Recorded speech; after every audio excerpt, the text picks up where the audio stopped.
2023台湾资安大会 ，Ladies and gentlemen, good morning. Welcome to Cybersec 2023.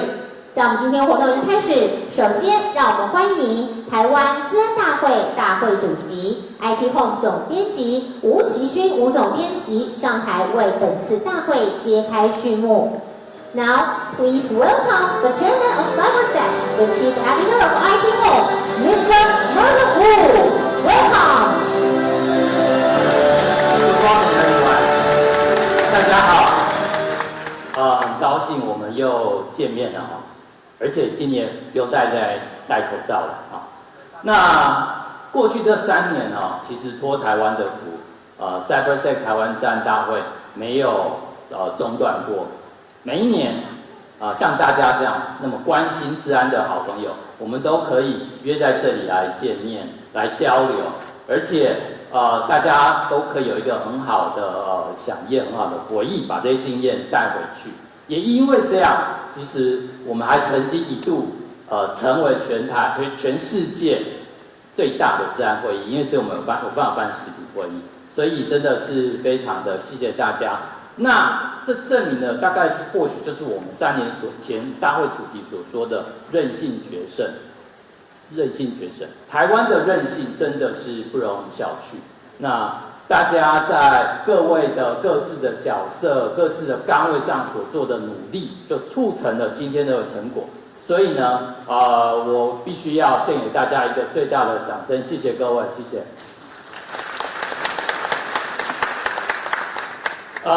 今年呢，国际交流开始恢复了常态，那我们终于可以再邀请国际的资安专家来台湾。过去呢，我们邀请过像 Michael Hickman、Bruce Schneier， 那当这些大师级的人物站上台湾资安的舞台的时候，说实在的，很令人感动。那今年我们也非常高兴，可以邀请到了大师级的人物。今天在座跟大家一起的有美国前国土安全部长 Janet Napolitano， 还有 Google 的威胁分析小组资深总监 Sean Huntley。So, ladies and gentlemen, it's my great pleasure to welcome former U.S. Secretary, the Honorable Janet Napolitano. Thank you. Thank you for having me. It's okay. Thank you later. Please go to your seat. Oh, sorry.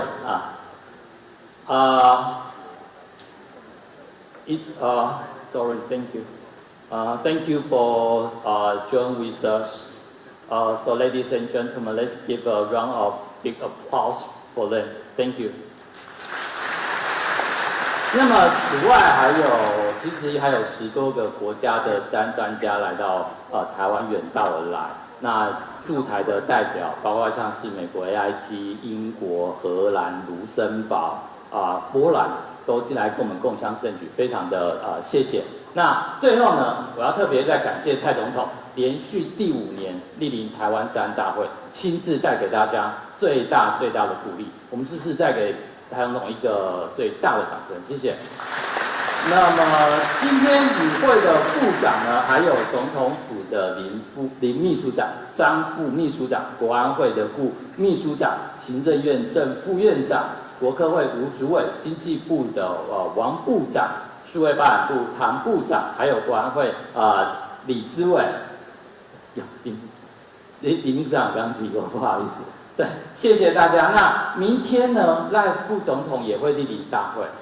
所以这应该是史上政府支持资安最盛大一次的阵容。那我觉得政府支持资安真的是不遗余力啦。那我们是不是给部会首长以及所有为资安努力的政府的公务同仁一个热烈的掌声？谢谢大家。那么最后，要在这里跟大家预告，明年就是 Cybersec 台湾资安大会成立的第10年。今年呢，我们的报名人数已经达到了18000人，明年可以预期一定会超过2万人的一个新的纪录。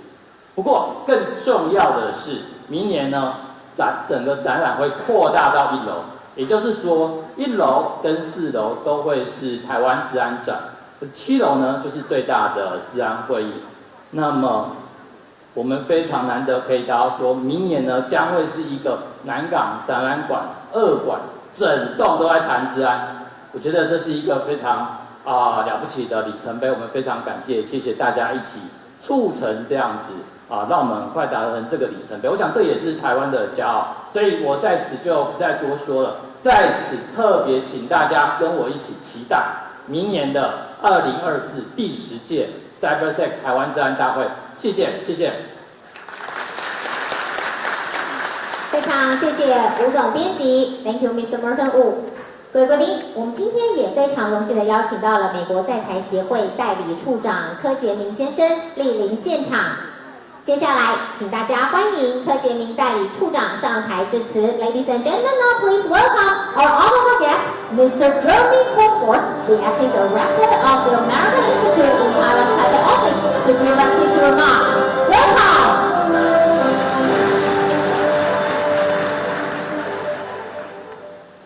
President Tsai, distinguished ministers, Secretary Napolitano, business leaders, ladies and gentlemen, good morning.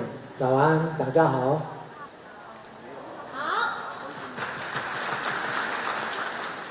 It is my honor this morning to help kick off the 2023 Cybersec trade show. Once again, AIT is pleased to join you all in the largest cybersecurity trade event in Taiwan to underscore our shared commitment to cybersecurity. I would like to start by thanking our partners across Taiwan and the team at IT Home for organizing this event and bringing together key players from both the public and private sectors. Cybersecurity is a shared challenge that requires a whole-of-society approach, and we appreciate both the business community and the public sector's consistent support of shared U.S.-Taiwan initiatives. Since this group gathered last September, a lot has happened in the world of cyber. We congratulate Taiwan's Ministry of Digital Affairs for all the work they've undertaken to consolidate the critical cybersecurity functions across Taiwan's public sector. In fact, our partners at the Ministry of Digital Affairs just returned from the RSA conference in San Francisco, where they participated in a week-long program with U.S. government and private sector officials. In the United States, the Department of State's new Cybersecurity and Digital Policy Bureau is also working to enhance our international partnerships across the globe. Despite these public sector efforts, it's no secret that prominent companies in both the United States and Taiwan have been and continue to be the victims of cyber hacks, data breaches, and ransomware attacks. At the same time, the tactics of these criminals and non-state actors are constantly evolving. That is why it is so critical that we work together as partners to learn from one another and to bolster our critical network security.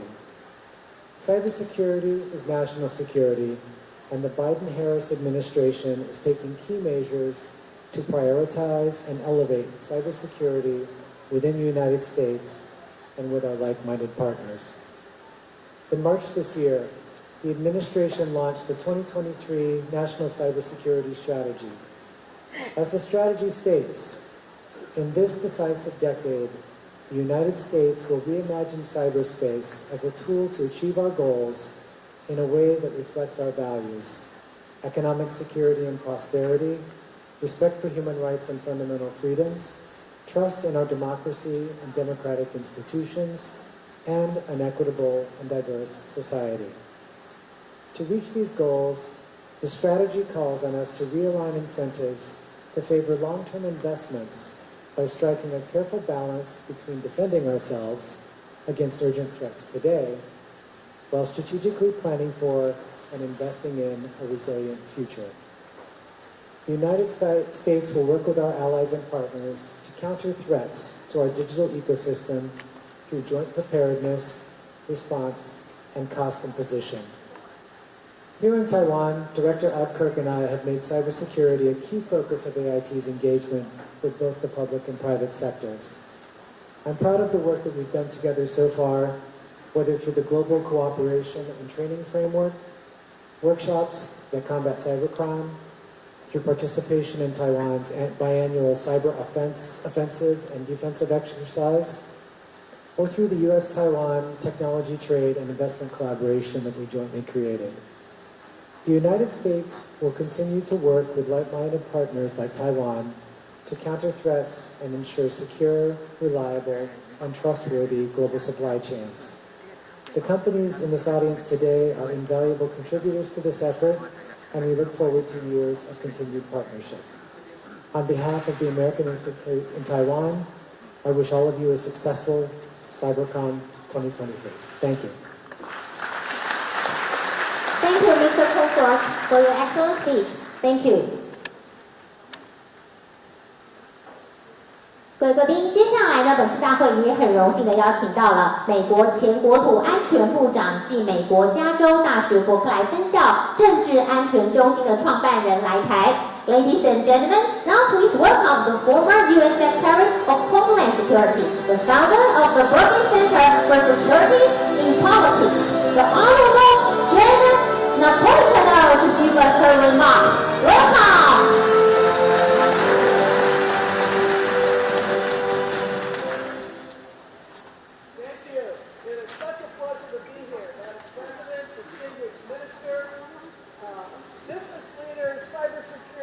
Excuse me, please use microphone. Thank you so much. Microphone.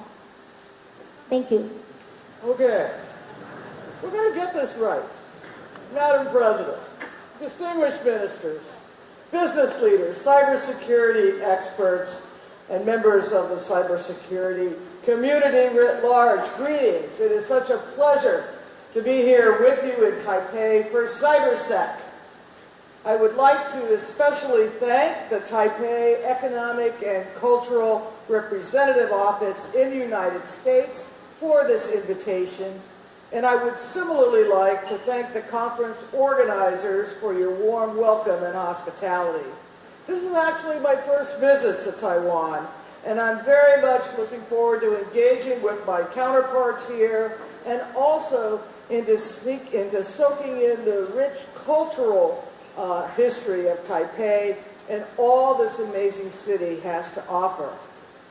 My name is Janet Napolitano. I'm currently a resident of Berkeley, California, commonly considered the epicenter of free speech in the United States and home of America's finest public research university, the University of California at Berkeley.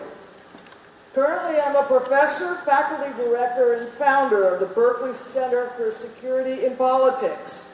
My center is focused on examining the nexus between security and politics in the United States and bringing together leading practitioners and best-in-class researchers to solve some of the most pressing challenges facing my country today.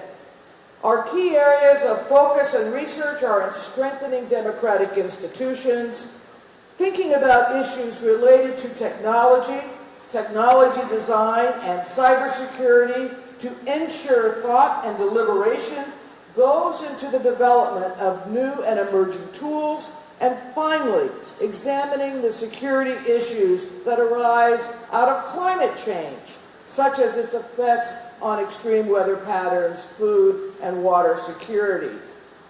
In addition to addressing you today, I'm eager to explore opportunities for collaborations during my visit that may be established between UC Berkeley and Taiwan academic and research institutions that are of shared interest. I should also say that there are already robust and enduring ties between Taiwan and Berkeley. Here in Taiwan, we have 1,323 UC Berkeley alumni. Currently, we have 279 students from Taiwan enrolled at UC Berkeley, an increase of over 60% in the last 5 years. Over the last 5 years, Berkeley has hosted 45 visiting student researchers, 59 visiting scholars, and 48 postdocs from Taiwan. UC Berkeley also has an impressive student exchange program with partnerships with National Taiwan University for summer, fall, spring, and year-long study abroad programs. We also have the Taiwan Berkeley Fellowship, a partnership with the Taiwan Ministry of Education to support Taiwanese students of outstanding talent in their pursuit of doctoral studies at UC Berkeley. And furthermore, the U.S.-Taiwan Next Generation Working Group, an in-depth training program for scholars and policymakers with an interest in U.S.-Taiwan relations who show promise as future experts on foreign affairs in relation to Taiwan.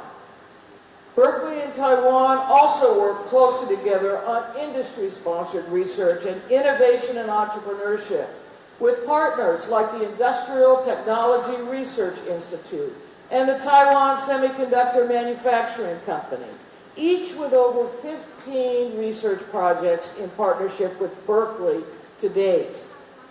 Another important Berkeley research partnership is the Berkeley-Taiwan Health Innovation Accelerator. This is a partnership between Berkeley School of Public Health, UC Berkeley Business-Based Business Accelerator, SkyDeck, and the Ministry of Science and Technology and the National Council of Taiwan. The program connects representatives from Taiwanese medical technology startups with Bay Area health system leaders, pharmaceutical representatives, experts in regulatory and reimbursement strategies, and life science investors. The program provides mentorship and coaching and helps Taiwan startups expand their impact by connecting with Berkeley and Silicon Valley leaders. This is a perfect example of how we can help each other succeed and make a difference in an important shared industry. So that's a lot I've rattled through, but the short version of it is that the Berkeley-Taiwan Friendship and Partnership is alive and well, and we are thrilled to broadcast it to the world or to anyone who may be watching or wondering. We are indeed close partners, and my visit this week is meant both to underscore the strength of our relationship and to find concrete and tangible ways to further grow it. Now, prior to founding the Center on Security and Politics, I spent 7 years as president of the University of California system, featuring 10 top-of-line research institutions, including UC Berkeley, UCLA, UC San Diego, UC Davis, to name but a few. I also served as the 3rd Secretary of Homeland Security in the administration of President Barack Obama for 5 years. Now, the Department of Homeland Security, DHS, is a sprawling enterprise of more than 250,000 employees and another roughly 150,000 contractors. When I was at its helm, it had a budget of around $60 billion US and spanned the globe with offices and operations in more than 120 countries and areas. DHS is an all-hazards organization built to protect the United States against all threats to the homeland, whether by human beings, acts of God, in cyberspace, and across all critical infrastructure sectors. DHS runs and protects all U.S. ports of entry, land, sea, and air, as well as the border between our ports of entry.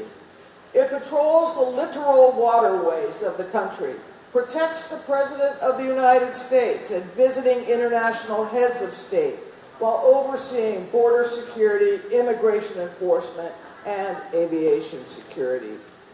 It also facilitates lawful travel and trade, welcomes immigrants and new Americans to our country, collects vital revenue for the U.S. through the U.S. Customs Service, and manages disaster preparedness, response, and recovery through the Federal Emergency Management Agency known as FEMA. The Department of Homeland Security is the youngest and the 3rd largest department in the United States government. It was formed in the aftermath of the terrorist attacks of 9/11 out of the belief that our government would have been better prepared to connect the dots and prevent the attack if disparate elements of the government were collected under one roof. Now, when the average person thinks about Homeland Security, or outside the U.S., they're commonly known as interior ministries, they don't immediately think international. They're Homeland Security and interior ministries, after all. But in reality, no national government can operate best practice domestic security operations without being international and working closely with international partners. So much of what protecting a homeland or the interior of a country is all about begins abroad in partnership with other interior ministries, allies, friends, and partners. This is true for the United States, and it is true for any public official welcome to deliver to their people the highest level of freedom, safety, and security. This is precisely why DHS has an international presence. It is why we must partner with friends and allies for its own protection. And it is why, in a quickly evolving world, we must, to quote the motto of the U.S. Coast Guard, Semper Paratus, be always prepared. And this most certainly is the case as it relates to cybersecurity, the topic we are all here to talk about today. Let there be no doubt that the world is pivoting toward Asia generally and from a cybersecurity perspective as well. As regional powers grow into global ones, as new technology, new innovation, and new discovery emerges in Asian markets, and as our societies, east, west, and in the middle, grow closer and closer to evolving forms of communication, like search and social media, new and more pernicious security vulnerabilities are also arising. Now, some of these threats are unique to domestic environments, such as rising gun violence in the United States. Others are uniquely international in nature, like what we are seeing with Russia's attack on Ukraine. But nothing is more international and more ubiquitous than risks we face in the cyber arena. From nation-state actors and criminal organizations to basement researchers and petty profiteers, cyber incursions are seemingly inevitable, recurrent, and a part of daily existence in today's environment. And what I want to focus on is not per se the threat of cyber attack, but instead the importance of mitigating vulnerability to cyber risks. In the United States, we have focused broadly on the resilience of our nation to all hazards. That's one of the essential functions of the Department of Homeland Security. And building a nationwide unity of effort to become better prepared to respond and recover from harms of all kinds is a key focus and priority for U.S. national security. This broader effort to muster resiliency is acutely seen in the cybersecurity arena. In fact, subsequent to my time at DHS, Congress created an entire new agency within the department, known as CISA, to focus on cyber and critical infrastructure resiliency within U.S. civilian networks. And cyber resiliency is all about reducing known and unknown vulnerabilities, testing, probing, exercising, and doing it all over again and again and again. Look, we could talk about threats all day, every day, and in cyber they exist everywhere, without border, without divide, and without proper international law to govern standards in the sector. We can jump up and down and tell a threat actor to stop its bad behavior. We can tell it not to act in a threatening manner. We can tell it that it must abide by international or domestic norms. But in reality, a threat actor is going to do whatever it decides to do. Period. We cannot necessarily control the behavior of an adversary, a criminal, a nation, or any combination of the three. We also have no practical way to put a glass dome over a country, a community, city, state, company, or entity, and imperviously protect it from cyber threats as much as we would like to. Nor currently have we developed any actionable theory of cyber deterrence, though important work is being done in this area. If we've learned anything about cyber in the past 10 to 15 years, It is that no matter how strong an organizational defense may be, there may be an adversary who can break through them. So what do you do when you cannot control or deter an opponent, adversary, or an antagonist? What do you do when you know no matter what you do, there'll be some way for an adversary to break a security perimeter? You manage what you can control instead. Look, we don't control the weather. Tornadoes, hurricanes, tsunamis, droughts, floods, and fires all occur. Unfortunately, too often these days, with the extreme change in climate across the globe, I might add. And while we really cannot prevent these weather events from occurring, we make it through them by being prepared, by advanced deploying of emergency management capacity, by informing the public about the risks, and by responding efficiently and quickly when they pass. We make it through by managing the things we can control. And this is really the same model we must follow in cyber. We know we cannot suppress every threat. So instead, we need to advance proper mitigation tools. We need to reduce attack vectors to the best of our abilities up front. We need to educate the public, the private sector, and any vulnerable entities about preparedness and resilience. And we need the ability to recover efficiently from attack. I know this sounds like oversimplification of complex issues to suggest soundness of mitigation and an increase in resilience are the pathways to success in the cyber area. But sometimes the simplest remedies are the soundest courses of action in complex landscapes. There's precedent for this approach. When I was Secretary of Homeland Security, we were faced with an ever-growing proliferation of homegrown threats to the United States, while at the same time dealing with risks associated with terrorism and international crime.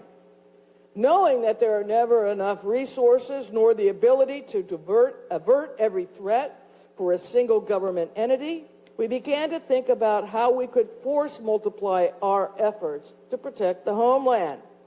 In the end, we decided to crowdsource threat readiness by enlisting the American people in a nationwide effort to mitigate risk. We launched a campaign, which is now known ubiquitously as See Something, Say Something. I see some heads nodding in the audience, so I know many of you have heard about it and seen the campaign. But just a decade ago, it didn't even exist outside of a small effort in the New York City public transit system. We took it nationwide, and the public responded overwhelmingly. The department receives a significant volume of tips coming from that campaign on a yearly basis, and many times the tips are actionable. Now, while today I no longer have direct knowledge of how many risks are mitigated by See Something, Say Something, I can tell you back when I was at DHS, it was a significant number. So all of this takes me back to cyber and my basic premise. We cannot currently eliminate or deter threats in cyber, but we can mitigate the risk that those threats pose. We can do things that seem simple on their face, but that can be hugely consequential. Having a plan for what to do in attack is one such thing.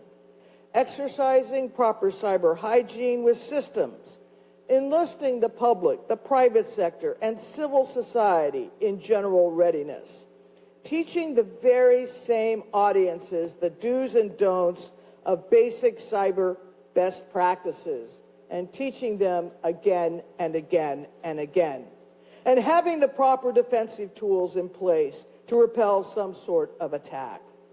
All of these things seem simple, almost basic, but they are far too frequently overlooked as a standard by which to deal with risk in cybersecurity. As I said earlier, work to control things that can be controlled while keeping an eye on the things that cannot. See Something, Say Something was not intuitive when it was created, but it is now, and it has worked to make the United States safer. I have always believed we should work to make the things we control to be the best they possibly can be, and that is certainly possible in the world of cyber risk mitigation. And we all have a role to play to keep our communities and our networks safe. It's been an absolute pleasure to be with you today to speak to these important issues. And I want to again thank you for inviting me to speak at this important gathering. Thank you very much. Thank you, the Honorable Jenna Napolitano. Thank you for your inspiring speech. 我们再次热情掌声给我们的致辞贵宾好吗？ Thank you so much. Thank you. 紧接着，我们今天非常荣幸的邀请到蔡英文总统亲临2023台湾资安大会，给予资安产业与从业人员最大的鼓励。现在就让我们恭请蔡英文总统上台致辞。恭请蔡总统 ，Ladies and gentlemen, now please welcome our honorable guest, President Tsai Ing-wen, to give us her remarks. Welcome. 我们台湾资安大会主股会创办人吴其勋主席。我们张宏志董事长、柯建明代理处长，还有我们美国前国土安全部部长 Ms. Jenna Napolitano. Thank you very much for your speech. That was truly very, very helpful. And I'm sure people here enjoy your speech a lot. And your speech is a timely reminder of how important cybersecurity is. And you make this speech understandable easily for the public here. So thank you very much, and I hope that we can have another opportunity to exchange views with you. Thank you. 我们各界治安界的伙伴、各位贵宾，大家好。好。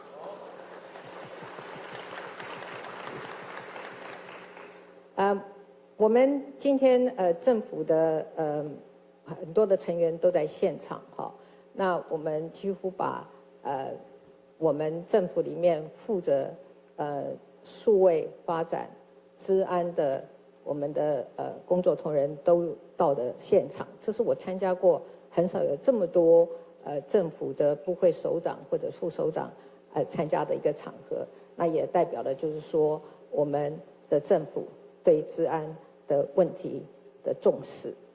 那么，台湾资安大会设立9年来，已经成为亚太地区最具指标性的资安盛事。我要再一次的强调，资安就是国安。我连续5年都来参加这场大会，就是代表政府对资安的重视。过去几年，我们积极推动资安及国安的战略，并且进阶到2.0。这当中有一些具体的成果。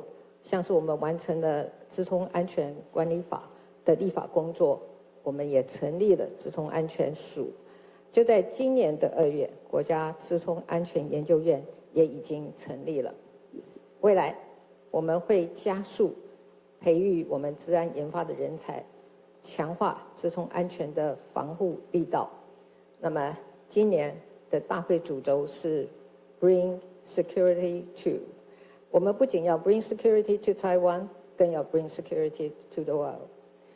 我们会以国家级的资安团队来确保数位国土的安全，而且要深化国际合作，建构国内外的资安联防体系。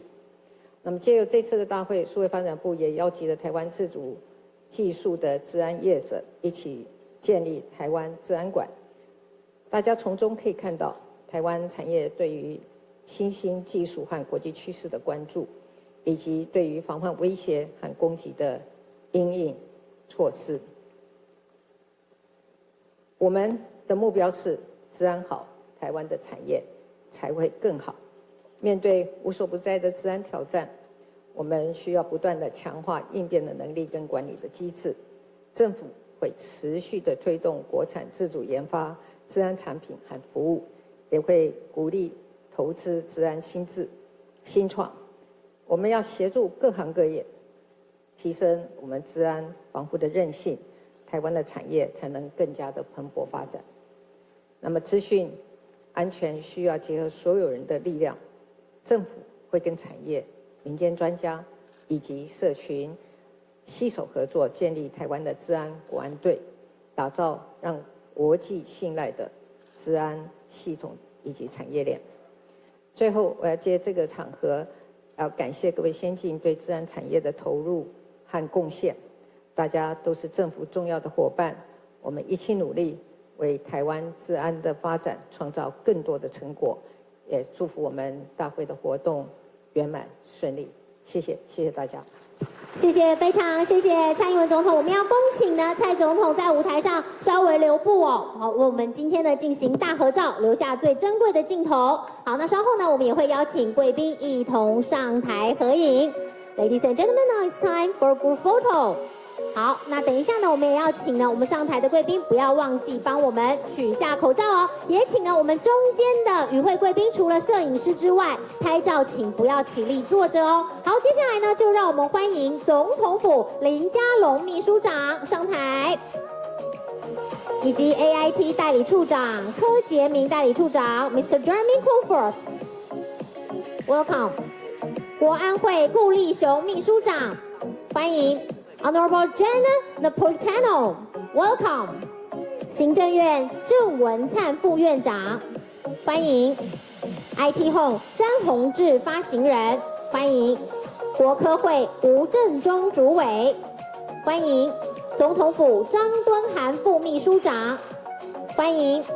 国安会李汉明咨询委员，欢迎。数位发展部唐凤部长，欢迎。IT Home 古组会社长，欢迎，以及经济部的王美花部长，欢迎。好，我们先热情掌声给我们台上所有的贵宾好吗？欢迎。